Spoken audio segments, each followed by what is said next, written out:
Zornotzatik joan bagina, faltan botako genuen. Lehen gauza, mendia izango zen. Lagunekin eta familiarekin gozatzeko lekunik aproposena.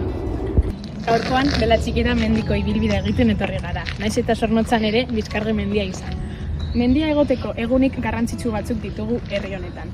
Bizkargira joateko maiatzak 3, da ona, era txiketara etorteko uztailak 31. Beraz, ez ahaztu makila eta gozatu nahi baduzu erromeriaz, janariaz eta herriko pertsonekin etorri zaitez gurekin. Pintxokotea faltan botako genuke. Familia eta lagunekin egoteko aitzaki bat delako.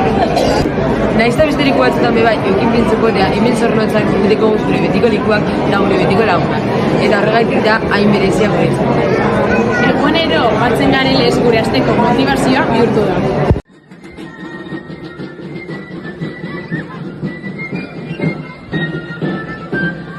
Beti gogoratuko dugu Euskara Jaia, urtean baten izen arren darako gure kulturetan pasatzeko aukera paregabe. Zornotzan zelaieta zentro daukagu. Euskal kulturaz beteta. Zelaietan ere kristal liburutegi badaukagu. Esan bezala, euskera kultura sustatzeko frontoi bat daukagu zelaietan ere bai. Familia eta lagunekin gozatzeko leku ikaragarria. Bertan bai dugu bertso eskola. Hemen edonok deiko gure kulturako alderdi politenetariko baten aritzeko aukera. Zornotzan patata dugu.